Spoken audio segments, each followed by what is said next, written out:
मराठा आणि ओबीसी आरक्षणावरून सध्या राज्यातील राजकारण ढवळून निघालं आहे। दोन्ही समाजात तेढ निर्माण करण्याचा प्रयत्न होत आहे। आतापर्यंत सरकारवर आसूड ओढणाऱ्या मनोज जरांगे यांनी मराठा आरक्षणावर विरोधकांना पण जाब विचारलाय। लोकसभेच्या पराभवानंतर सर्वच राजकीय पक्ष अलर्ट आहेत। मराठा आणि ओबीसी वादात काहींनी ओबीसींसह मराठ्यांना पण जवळ करण्याचा प्रयत्न सुरू केलाय। मराठा आरक्षणाचे भिजत घोंगडे हे काहींसाठी विधानसभेचा मार्ग ठरू शकतो, त्यामुळे हा मुद्दा जितका दिवस चिघळत राहील तितकेच राजकीय पक्षांसाठी सोयीस्कर राहील असं चित्र आहे। पण मराठा आंदोलक मनोज जरांगे पाटील यांनी आता धीर संपत चाललाय असं अनेकदा जाहीर केलंय। मराठा आरक्षणावरून गेल्या काही महिन्यांपासून राज्यातील राजकारण ढवळून निघालंय।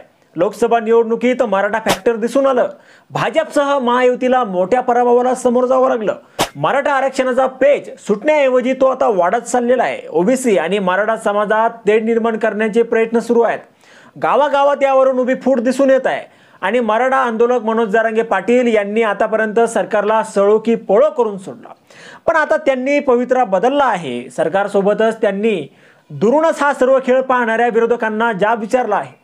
गेल्या काही दिवसांपासून मनोज जरांगे पाटील हे भाजप आणि त्यांच्या नेत्यांवर निशाणा साधत आहेत।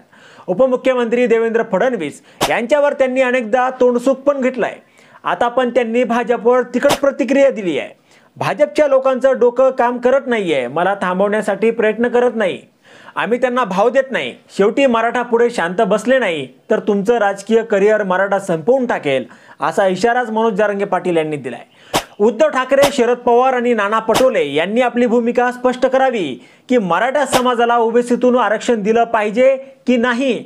जर विरोधक भूमिका स्पष्ट करत नसेल तर सरकारने मराठा आरक्षणाचा निर्णय मार्गी लावावा, वाट पाहू नये असं मत मनोज जरांगे पाटील यांनी मांडलंय। त्यांनी पहिल्यांदाच विरोधकांना थेट त्यांची भूमिका मांडण्याचं आवाहन केलंय। सत्ताधारी अनेक दिवसांपासून विरोधकांवर या प्रकरणी आरोप करत आहेत, त्यांना कोंडीत पकडण्याचा प्रयत्न देखील करत आहेत। मनोज जरांगे पाटील यांच्या भूमिकेनंतर आता सत्ताधाऱ्यांना बळ मिळालं आहे। मनोज जरांगे पाटील यांच्या भूमिकेवर आता तुम्हाला काय वाटतं? तुमचं मत कमेंट बॉक्समध्ये लिहायला विसरू नका। व्हिडिओ आवडला असेल तर जास्तीत जास्त शेअर करा आणि आतापर्यंत राजकीय तडका आपण आपल्या या चॅनलला सबस्क्राईब जर केलेलं नसेल तर चॅनलला सबस्क्राईब करा।